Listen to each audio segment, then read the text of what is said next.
우리 옆 사람하고 한번 인사합니다. 샬롬. 축복합니다. 삼부 예배 나온 여러분들을 주의 이름으로 축복합니다. 철학자 볼테르라고 하는 사람이 이런 말을 했습니다. 기독교를 죽이고 싶으면 주의를 폐지시키면 된다. 참 많은 인사이트가 있는 말이죠. 기독교를 폐지시키고 싶으면 주의를 못 지키게 하면 된다라는 의미를 가지고 있습니다. 오늘 한국교회가 침체되고 힘을 잃어가고 있는 원인 중에 하나는 주일 성수의 쇠퇴가 아닌가, 이런 진단을 갖게 됩니다. 합동총회교육진흥원에서 320여 명의 교인들을 상대로 주일 성수 실태 조사를 하게 돼요. 데이터에 보니까 주일에 결석하지 않는다가 29.1%, 자주 결석한다가 34.7%, 조금 한다가 34.4%입니다. 결과에서 보듯이 주일 성수를 철저히 하지 않는 경우가 69.1%, 전체의 3분의 2가 주일 성수에 대한 확고한 믿음이 없음을 알 수가 있습니다. 서양을 방문한 100여 년 전에 기독교가 번창했던 서양을 방문한 많은 사람들이 동일하게 하는 얘기가, 서양 교회들이 그 큰 예배당 건물에 성도가 한 20명도 안 되게 예배를 드린다는 거죠. 한참 교회가 부흥할 당시에 1000명, 2000명 모여서 예배드리는 그 공간이 지금은 20명, 30명도 안 되는 사람들이 예배를 드리는 초소가 됐다라는 거예요. 성도가 이 정도밖에 안 되기 때문에 교회의 이 큰 건물을 유지할 수가 없어서 교회가 매몰로 나오는 일이 벌어집니다. 그래서 이 큰 교회를 서커스 하는 사람들이 사기도 하고요. 또 술집에 교회가 팔려나가는 그런 일들이 서양 교회 안에 일어나고 있어요. 많은 서양 사람들이 한국 교회를 걱정합니다. 한국 교회도 그런 날이 올 것이다. 그렇기 때문에 미리 준비해야 된다. 이런 얘기를 합니다. 서양 교회들의 그 몰락을 이론적으로 한번 책을 통해서 공부를 하다 보면 가장 중요한 것은 예배가 무너진 거죠. 예배의 필요성이 없어진 겁니다. 함께 모여 예배드리는 이 역동적인 힘이 없어지게 될 때 더 이상 사람들이 교회에 와서 예배를 드리지 않아요. 그러다 보니까 교회가 그런 몰락의 길을 걸어가고 있는 것이죠.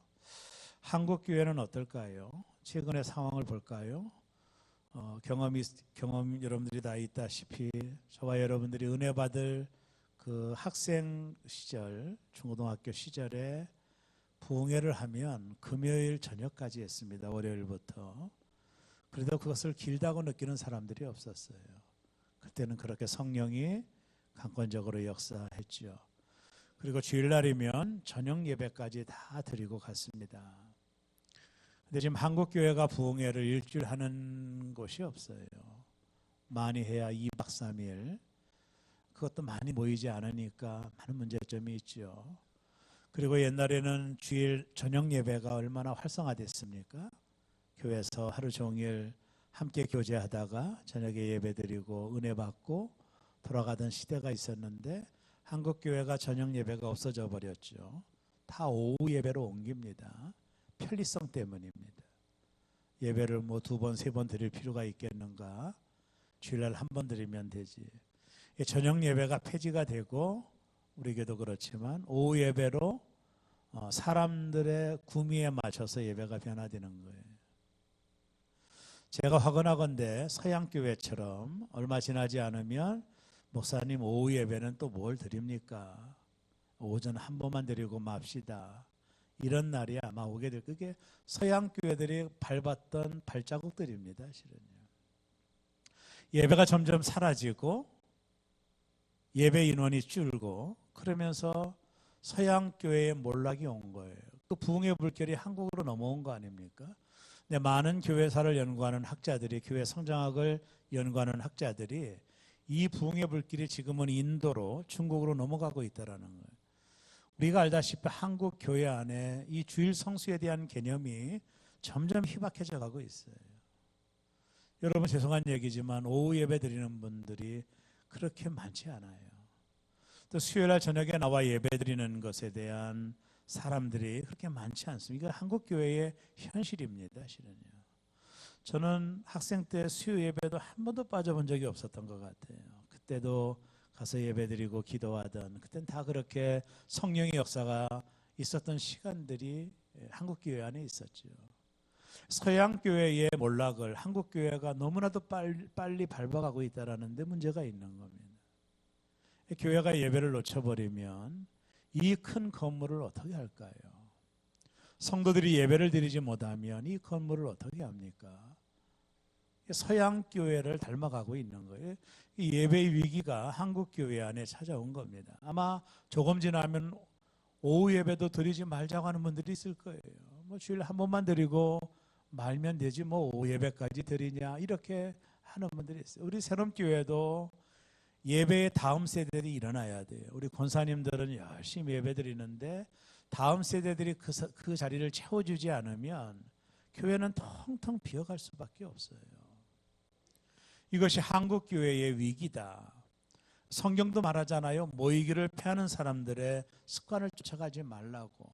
우리가 함께 모여 예배할 때 성령의 그 아주 강력한 힘이 나오거든요. 함께 찬양할 때 하나님의 능력을 우리가 회복할 수 있거든요. 이것은 모두 다 영적인 것은 예배를 통해 회복이 되기 때문에 예배가 점점 약화지는 것은 심각한 문제를 가지고 있는 것입니다. 우리 새롬교회가 날마다 예배가 회복되는 그런 교회가 되었으면 좋겠어요. 여러분 예배가 우리가 일부 예배도 드립니다. 일부 예배는 침묵 예배, 2부 예배는 전통 예배로 사도신경 다 드리고 3부 예배는 처음 교회 오는 분들을 위해서 조금 오픈된 예배를 계획을 한 겁니다. 실은요. 여러분들이 이거 너무 오픈된 예배다. 이건 이 오픈된 예배도 아닙니다. 이 정도는요. 가서 드리는 걸 보면. 좀 불편한 분들은 2부 예배를 드리시면 전통 예배를 드리니 그래서 그게 불편한 분들은 자기가 드리는 예배를 찾아가시고 그리고 3부 예배는 많은 성도들이 올 수 있는 시간들이니까 처음 오는 분들을 좀 대상으로 그들이 주기도문을 알겠어요? 사도신경을 알겠어요? 교동문이 뭔지를 어떻게 알겠어요? 그분들이. 그러니까 예배가 지루한 거예요. 그분들이 오면. 그러니까 그분들에 맞는 예배를 우리가 함께 좀 드려보자라고 하는 취지로 3부 예배를 조금 오픈하여 찬양 예배로 드리는 겁니다. 실은요. 그래서 우리가 맞는 예배의 스타일이 있는데 거기에 맞는 예배 시간에 참여하면 참 좋겠다. 일부 예배도 얼마나 좋은지 몰라요. 많은 분들이 안 오시지만 침묵 예배로 조용하게 예배 드리거든요. 또 2부 예배는 전통 예배로 우리가 처음부터 예배를 드리고 3부 예배만큼은 새신자들이 좀 많이 오라고 좀 그들에 맞는 예배를 조금 각색해서 드리고 있는 거니 여러분들이 좀 이해하시고 함께 하셨으면 좋겠어요. 문제는 뭐냐면 한국 교회가 예배가 점점 약화되어 가고 있는 문제점을 보이고 있다는 겁니다. 많은 성도들이 주일 예배에 대한 확고한 믿음이 없는 것 같아요. 그저 내가 시간이 좀 나면 그저 드리고 내일이 좀 바쁘면 그냥 빠질 수 있지 이런 식의 주일 예배를 바라보고 있는 것이 저는 문제점이 있다라고 생각을 합니다. 제가 최근에 유대인의 이야기라고 하는 참 재미난 책이 있어서 아주 깊이 읽어본 적이 있는데요. 이 책에 보면 유대인들은 주전 70년 로마 장군 디도에 의하여 나라가 멸망을 당합니다. 그러고 나서 1948년에 이스라엘이라고 하는 유대 나라가 독립을 하게 되죠. 잘 알다시피 그게 1948년입니다. 그러니까 70년에 나라가 망하고 1948년에 이스라엘 나라가 독립을 했으니까 거의 2000년 동안 유대인들은 나라가 없었습니다. 이들은 모두 다 세계 곳곳에 흩어졌어요. 로마에 의하여 이스라엘이 멸망을 당하고 유대인들은 다 세계적으로 흩어집니다. 어떤 사람들은 스페인으로 가기도 하고 독일로 가기로 하고 미국으로 가기로 하고 영국으로 유대인들은 전 세계에 흩어져서 나라가 없이 그 시간이 얼마냐면 2000년을 보냅니다. 근데 2000년을 보내는 동안에 저들이 1948년에 독립을 할 때 강력한 나라를 가졌던 이유가 뭔지 아세요? 다른 게 아닙니다. 나라 없이 떠돌아다녔던 그들이 이스라엘이라고 하는 정체성을 갖는 나라가 되었던 이유는 오직 하나입니다. 저들이 안식일을 생명처럼 지켰기 때문이에요. 유대인의 이야기라고 하는 책에 보면 저들은 주일날은 안식일은 그들에게 있어서 안식일은 아무 일도 하지 않아요. 철저하게 하나님 앞에 예배하고 온 가족이 예배드리고 하나님 앞에 경배드리고 그런 시간들을 보내요. 이건 생명처럼 지킵니다. 이들은. 저들이 안식일을 범한다라고 하는 것은 생명을 범하는 것처럼 여겨요. 그러니까 2000년 동안 나라가 없이 살면서도 저들의 정체성을 잃어버리지, 민족의 정체성을 잃어버리지 않았던 이유가 저들의 예배에 있다라고 말할 수 있는 것이거든요. 함께 모여 성경을 읽고 예배하는, 그래서 저들이 결집하는 거예요. 그러니까 나라가 없이 2000년을 살면서도 1948년 유대 이스라엘이 독립할 때는 강력한 나라를 갖게 되는 거예요, 실은요. 그게 바로 예배의 힘에 있다라고 말할 수 있습니다. 오늘 여러분은 주일 예배를 어떤 시각으로 바라보고 계십니까? 주일 아침에 한 가족이 빠른 걸음으로 교회를 향하고 있습니다. 아기 하나를 양손에 붙잡고 교회로 가고 있는데 아기가 이렇게 말합니다. 엄마 아빠 오늘은 예배 시간에 졸지 마. 나 창피해 죽겠어. 이렇게 말합니다. 부모가 눈을 지그시 감고 알았어. 이렇게 말하고 예배당에 들어가요. 벌써 들어갔더니 5분이나 늦었어요. 비집고 앉아서 예배를 드립니다. 시간이 되어서 교동문도 하고 사도신경도 하고 건성으로 예배를 드리고 장로님의 기도가 끝난 다음에 목사님의 설교가 시작돼요. 한 10분 정도 지났는데 설교가 그날따라 길었나 봐요. 계속 시계를 보고 그래도 계속 설교가 계속 진행을 하니까 이분들이 졸기 시작하는 거예요. 아이를 가운데다 두고 초는 거예요.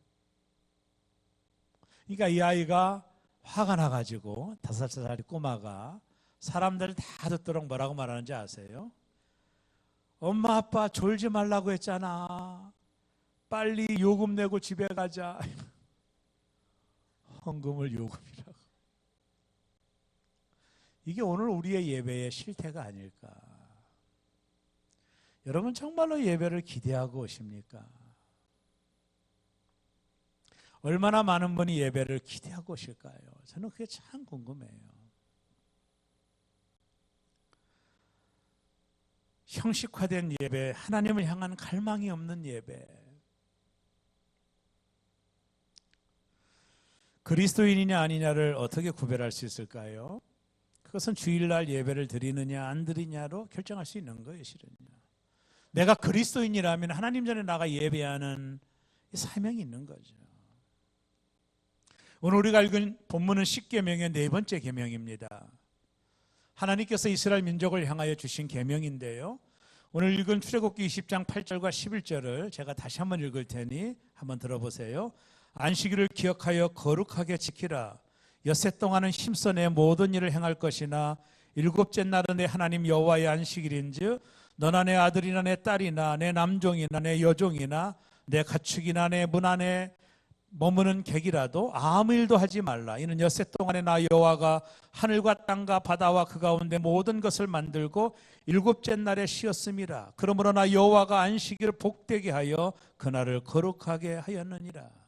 하나님 말씀합니다. 엿새 동안은 힘써 일하고 안식일에는 아무 일도 하지 말라. 너희가 아무 일도 하지 말라.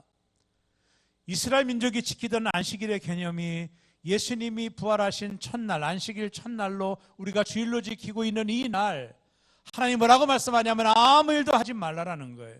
오늘 왜 예배 가운데 나오지 못하나요? 일을 하기 때문에 못 나오는 거예요.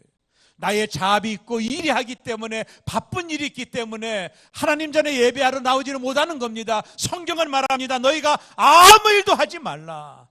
모든 일을 멈추고 너희가 내게 와서 내게 예배를 드려라. 나는 너희의 예배를 받기를 원한다라고 말씀하는 거예요.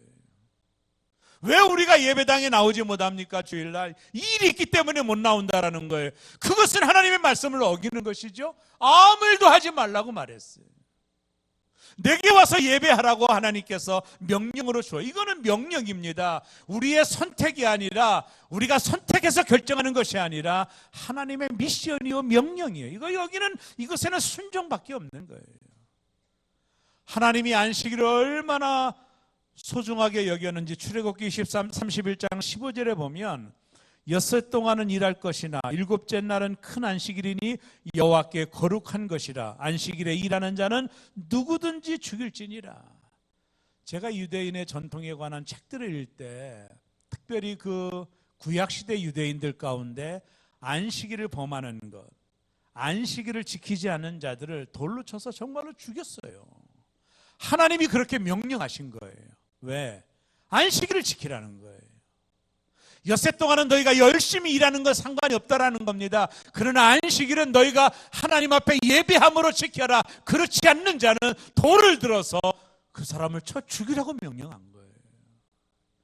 물론 유대인들에게 주신 명령이긴 하지만 주일의 의미가 이처럼 강하다라는 것을 우리에게 보여주는 하나님의 말씀이라는 거예요. 왜 주일날 못 나와? 일하기 때문에. 일하지 말라고 했는데, 바쁘기 때문에. 예배보다 더 바쁜 것이 어디 있을까요? 예배는 선택이 아니라 명령입니다. 이게 순종의 문제입니다. 사막에 물이 닿으면 푸르러지죠. 생명력이 생깁니다. 잎이 트고 잎이 피고 꽃이 피고 열매를 맺죠. 옥토가 되는 겁니다. 그리고 거기서 기적이 일어나요. 어찌 보면 우리는 광야의 사막 같은 인생을 살아요. 한 주간 동안 사막 같은 척박한 인생을 살다가 주님 전에 나와서 생수의 강물가로 나오는 거예요. 하나님의 은혜를 느끼는 겁니다. 생명의 강물이 내 영혼에 스며드는 시간이 예배의 시간입니다. 그 하나님을 만날 때, 그 하나님을 느끼게 될 때 내 영혼이 살아납니다. 내 영혼이 소생됩니다. 하나님 주시는 능력을 경험할 수가 있는 거예요. 메마른 사막 같은 내 영혼에 하나님의 생수의 강이 흘러넘쳐 내 영혼을 푸르륵 만드는 것, 이것이 하나님께서 우리에게 주신 예배의 축복이라고 저는 생각합니다. 주일을 성수하는 것은 선택의 문제가 아니라 이것은 하나님의 명령이에요. 계명의 차원이에요. 내가 바쁘면 안 나오고 시간이 있으면 나가는 그런 차원의 문제로 주일 성수를 바라보면 안 돼요. 이것은 하나님의 명령입니다. 오죽했으면 안식일을 범하는 자를 죽이라고까지 말했겠어요. 이것은 반드시 지켜야 될 하나님의 명령이라는 겁니다. 내가 선택의 문제가 아니라는 것을 우리가 알아야 돼요. 오늘 얼마나 많은 사람들이 이 안식일을, 이 주일을 소홀히 여기는지 몰라요. 그저 바쁘면 그저 나오지 않고, 일이 생기면 나오지 않고, 여러분, 그건 하나님을 존중하게 여기는 마음이 아닙니다. 우리가 이 주일을 어떻게 성수할 수 있을까요? 한 3가지 정도 말씀을 드릴 텐데, 첫째는 예배 가운데 하나님을 만나야 됩니다. 이게 대단히 중요한 거예요. 저는 지금까지 하나님을 예배 중에 만난 경험이 정말 많이 있습니다. 제가 목회 어려울 때마다 나를 회복한 것은 예배예요. 다른 게 아닙니다. 제가 특별한 영적인 체험들이 있어요. 제가 지난달에도 제가 찬양 중에 성령이 내게 오는 걸 느껴요. 내 마음이 뜨거워져요. 나도 모르게. 하나님의 임재가 나를 만지고 있구나. 그걸 많이 느낍니다. 제가 1부 때, 2부 때도 말씀드렸지만, 제가 어떤 때는 예배당에서 백합 향기가 날 때도 있어요. 아무 백합꽃이 없는데도. 하나님은 영이신데요, 하나님은 영이시라 보이지 않아요. 그분이 이 가운데 있는 것을 눈으로 볼 수 없어요. 그분은 영이기 때문에. 그러나 그분이 임재가 어떤 현상들을 통해 나타날 수는 있어요. 여러분, 바람을 보십시오. 바람은 눈에 보이지 않아요. 근데 사물이 움직이고 물체가 움직이면 바람이 부는 거예요. 바람이 있는 것을 알 수 있죠. 하나님은 영이시기 때문에 내가 보이지 않지만, 내가 어떤 때 찬양 중에 내 안에 뜨거움이 막 몰려오는 거예요. 하나님이 지금 나를 만지고 있는 거예요. 내가 기도 중에 내 기도가 하늘나라로 막 빨려 들어가는 것 같은 느낌을 줄 때가 있는 거예요. 내 기도가 하나님 앞에 상달되고 있는 거예요. 내 마음에 샘솟는 기쁨이 다가와요. 걷잡을 수 없는 기쁨이 와요. 30분 내내 울면서 예배를 드려. 왜? 내 안에 기쁨이 오니까. 그런 현상들이 내 안에 나타나는 거예요. 이것이 하나님이 나를 만지는 겁니다. 여러분, 예배 가운데 하나님을 만나지 못하고 가는 것은 가장 불쌍한 거예요.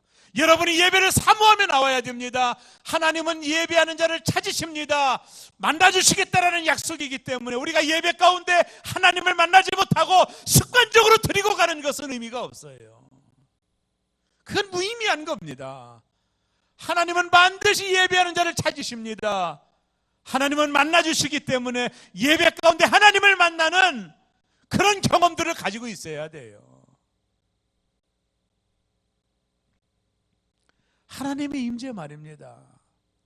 제가 대신방 중에 어떤 집에 가면 장미꽃 냄새가 나는 집도 있어요. 장미꽃이 없어요. 저는 특별한 경험입니다. 이게 다 보편적인 경험은 아니지만 저만 가지고는 경험들이 있어요. 어떤 향기를 통해 하나님이 이곳에 계신 것을 내가 느낄 때가 있어요. 코로 호흡할 때 느껴져요. 예배 가운데 하나님의 임재를 느끼는 거예요.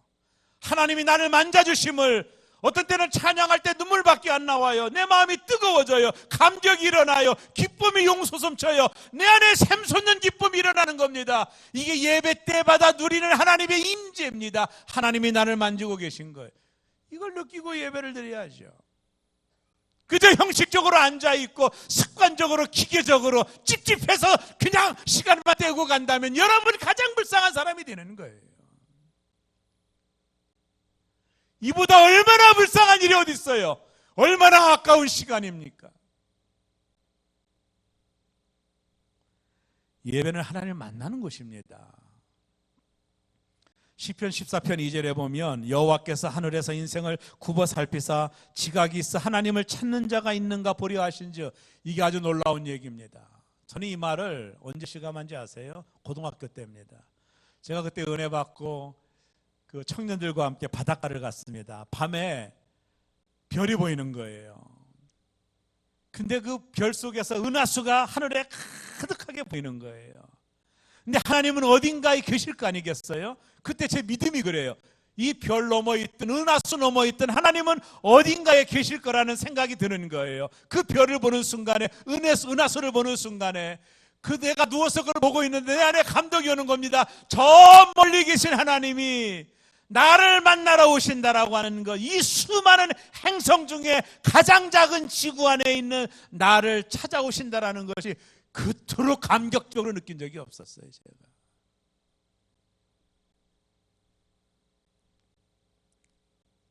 여호와께서 하늘에서 인생을 굽어 살피사 지각이 있어 하나님을 찾는 자가 있는가 보려 하신지. 하나님이 당신을 찾는 자가 있는가 보려 하신다라고 그랬어요. 예레미야 29장 13절에 보면 너희가 전심으로 나를 찾고 찾으면 나를 만나리라.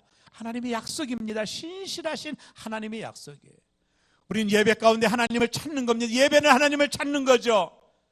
하나님을 간절히 찾으면 예배 가운데 하나님의 임재를 느끼고 가는 거예요. 감동이 있는 겁니다. 내 안에 샘솟는 기쁨이 솟아나는 것입니다. 하나님은 영이시기 때문에 보이지 않지만 그분이 나를 만지는 걸 느낄 수 있는 겁니다. 이것이 예배의 임재입니다. 하나님을 만나고 들어가는 예배를 드려야 되지, 그냥 기계적으로 앉아있고 형식적으로 있고 찝찝해서 앉아있다면 가장 불쌍한 사람이 되는 거예요. 실은요, 예배는 하나님을 만나는 장소입니다. 하나님은 반드시 당신을 찾는 자를 만나주겠다고 약속한 거예요. 오늘 예배 가운데 여러분과 제가 하나님을 만나기를 주의 이름으로 축복합니다. 좀 더 마음을 열고 간절한 마음으로 하나님을 한 번 정도 예배해 보세요. 습관적으로 앉아있지 말고, 기계적으로 앉아있지 말고, 내가 직분자이기 때문에 의무적으로 앉아있지 말고 한 번 정도는 어린아이와 같은 마음으로, 목마른 사슴이 시냇물을 갈급하는 마음으로 한 번 간절히 하나님을 찾아본 적이 있느냐고 묻는 겁니다. 나를 찾는 자가 만난다면 약속했잖아요. 하나님이. 그럼 만날 수 있는 거잖아요.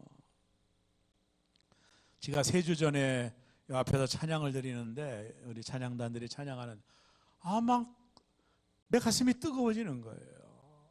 감동이 되는 거예요. 손을 안 올릴 수 없는 감동이 되는 거예요. 하나님이 나를 만지고 있는 걸 느끼는 거예요, 나는 지금.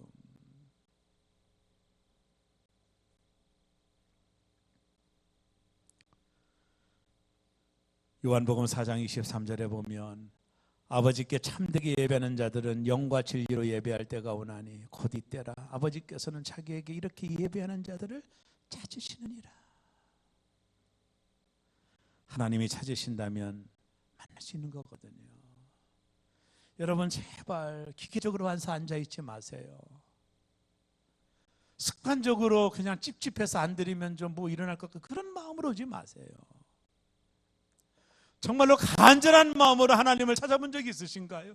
내가 오늘 이 3부 예배 가운데 하나님을 만나리라, 하나님의 임재를 좀 느껴보고 싶다, 하나님이 살아계시니까 그 하나님을 내가 만나리라는 이 간절한 마음이 여러분에게 얼마나 있느냐 말이에요. 형식적으로 앉아 있는 게 아니라 정말 어린아이 같은 마음으로, 주님을 사모하는 마음으로, 목마른 사슴처럼 시냇물을 갈급한 마음으로 여러분이 얼마나 하나님을 찾아본 적이 있었느냐고요.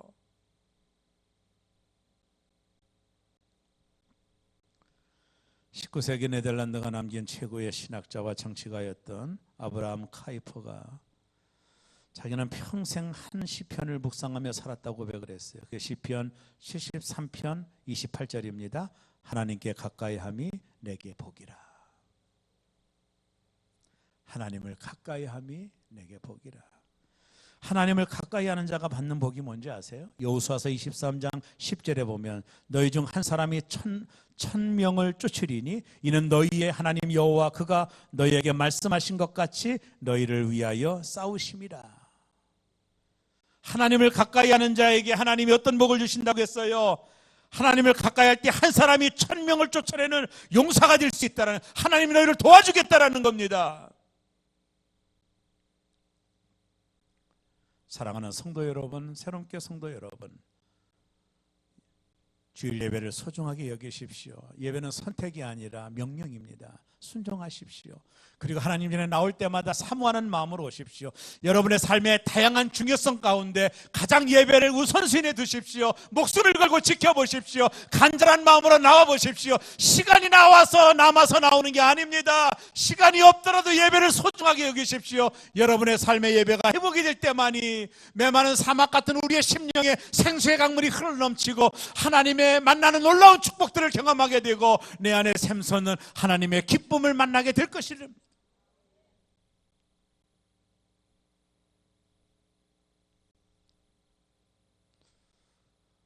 예배는 하나님을 만나는 곳입니다. 간절한 마음으로 하나님을 찾으면 반드시 하나님을 만나게 돼요. 그분의 만져주심, 그분의 터치, 그분의 임재를 느껴요. 제가 느꼈다고 하잖아요.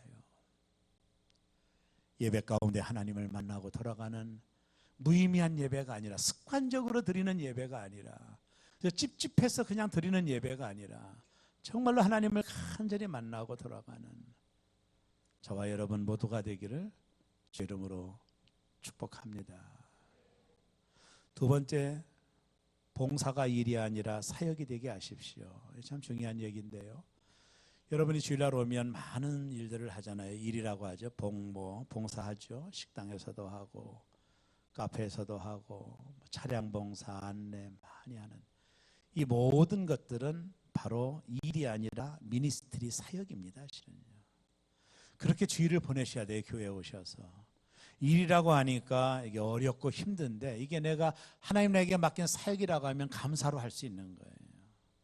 여러분, 저는 설교의 사역을 하고 있는 것이고 식당에서 일하는 분들은 식당의 사역을 하고 계신 거예요. 저나 여러분이나 똑같은 사역을 하고 있는 거예요. 주일날 하는 모든 것들은 일이 아니라 사역임을 항시 잊으면 안 돼요. 감사함으로 사역을 하는 거예요. 얼마나 기쁘게 감사함으로 할 수 있어요. 교회 사는 모든 일은 일이 아닙니다. 일이라고 생각하니까 어려운 거예요. 그러나 교회 사는 모든 일은 하나님의 사역입니다. 일들을 잘 감당하는 새롬의 가족들 되기를 주의 이름으로 축복합니다. 마지막은요, 주일 성수의 시간도 하나님께 구별하라는 겁니다. 여러분, 주일 예배를 드리고 난 후에 무엇을 하시나요? 빨리 일상으로 돌아가시나요? 어떤 분들은 예배드리러 오면서 차 트렁크에 골프채를 싣고 와요. 대개 이런 분들은 일부 예배를 드립니다. 빨리 예배 해치우고 골프 치러 가려고. 이건 뭔가가 문제가 있다는 생각이 안 드나요? 예배는 해치우는 게 아닙니다. 하나님을 만나는 시간이에요. 골프보다 더 중요한 하나님을 만나는 시간이에요. 내 인생의 가장 시간의 메인 시간을 예배로 세팅을 하는 거예요.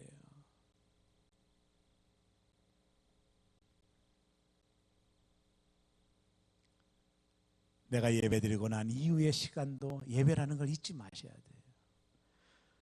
여러분, 제가 좋아하는 로마서 12장 1절에 보면 그러므로 형제들아 내가 하나님의 모든 자비하심으로 너희를 권하노니 너희 몸을 하나님이 기뻐하시는 거룩한 산 제물로 드리라. 이는 너희가 드릴 영적 예배니라.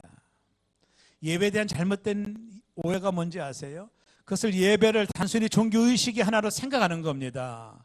이게 오늘 우리의 예배가 잘못된 예배관입니다. 진정한 예배는 교회 문을 나서고부터예요.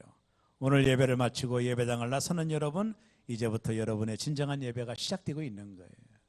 우리는 항상 예배자입니다. 내가 직장에서도 예배드리고 가정에서도 예배 중입니다. 사업을 할 때도 예배 중입니다. 내가 하는 모든 일이 예배입니다. 나는 언제나 예배자로 하나님이 나를 부르신 거예요. 이것이 산제사로 드리는 예배입니다. 교회 문을 나서서부터 우리의 예배가 또다시 시작이 되는 거예요. 내가 누구와 대화할 때도 예배입니다. 누구와 만날 때도 예배입니다. 내가 하는 모든 것들이 예배입니다. 나는 언제나 예배자로 서 있는 것입니다. 언제나 우리는 예배 중입니다. 운전 중에도 직장에서도 학교에서도 가정에서도 혼자 있을 때도 스마트폰을 만질 때도 우리는 예배 중입니다. 예배자인 내가 거룩한 산제사로 드리는 삶을 엮어나가는 겁니다. 하나님이 받으실 삶의 예배 말입니다. 우리는 언제나 예배자인 겁니다. 설교를 준비하며 강중민 목사님이 쓴 하나님을 기쁘시게 하는 예배자라는 책을 제가 잠깐 아까 좀 훑어보고 왔는데요. 거기 보면 하나님이 우리를 구원하신 것은 예배를 위함이다 이렇게 정의하면서, 그래서 하나님께 예배하는 것은 구원받은 자의 마땅한 도리다. 그러나 어느 순간 우리의 예배가 습관이 되고 기계적으로 참석하고 예배를 구경하는 구경꾼이 되고 말았다. 이런 예배는 아무런 기쁨과 능력을 경험하지 못하고 무기력한 종교인이 되어갈 뿐이다 라고 말했습니다. 사랑하는 여러분, 저는 말씀을 정리합니다. 주일날 하나님 앞에 드리는 예배는 하나님의 명령입니다. 여러분의 선택의 문제가 아닙니다. 하나님은 나를 예배하도록 불러주신 것입니다. 여러분의 가장 좋은 시간을 하나님 앞에 드리십시오. 하나님이 여러분과 함께하여 주실 것입니다. 예배 때마다 하나님을 만나십시오. 정말로 간절히 한번 찾아보십시오. 예배 때마다 하나님의 임재를 느껴보십시오. 하나님은 예배하는 자를 찾기 때문에 반드시 만날 수 있습니다. 제가 1993년 10월 10일 이 부안의 격포항에서 출발한 서해 페리오 사건을 아시죠? 이 사건에 대한 숨은 이야기들이 많이 있는데 그 중에 한 이야기를 제가 할게요. 서울의 어떤 집사님이 토요일 날 남편이 낚시를 한다고 장비를 정리하고 있는 거예요. 그 집사님이 여보 내일 주일인데 당신 어디 가냐고, 예배해야지. 여보 내가 친구 6명과 꼭 약속을 해서 내가 다음부터는 주일날 예배 드릴 테니까 이번 한 번만 좀 눈 감아주면 내가 다음 주부터는 꼭 예배 갈게. 약속해서 어길 수 없어. 고집을 부리고 남편은 토요일날 낚시 장비를 챙겨서 부안에 있는 격포항으로 출발을 했습니다. 그 다음날 낚싯배가 주일날 아침에 9시 40분경에 낚싯배가 출항을 해서 거기에서 51명이 사망을 했습니다. 그 가운데 그 집사님의 남편도 들어있었습니다. 저는 늘 옷을 입으며 이런 생각을 해요. 늘 변함이 없는 생각인데요. 단추를 채울 때 이게 순서에 맞게끔 단추를 챙겨야 보기가 좋거든요. 이 단추가 끝 단추가 밑에다 챙기면 계속 채울수록 보기가 흉하죠. 저는 주일은 첫 단추를 채우는 날이라고 생각해요. 그래야 일주일이 정확한 단추들이 질서정연하게 채워지겠죠.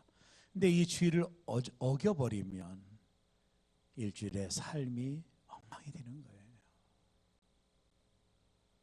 주일날 나와 하나님, 내가 주님을 찬양합니다. 일주일 동안 나를 지켜주시고 나와 동행해 달라고 하나님 앞에 구하는 게 예배예요. 그 첫 단추를 잘 채우고 한 주일을 시작하는 새로운 교회 성도들 되기를 바랍니다. 여러분, 예배는 선택이 아닙니다. 하나님의 명령입니다. 우리를 복 주시려고 하나님이 우리를 불러주신 것입니다. 예배 때마다 하나님의 임재를 느끼고 하나님의 살아계심을 경험하는 새로움의 가족들 되기를 바라고, 주일 예배가 기다려지는 여러분의 믿음의 성숙함이 있기를 주의 이름으로 축원합니다. 기도하겠습니다.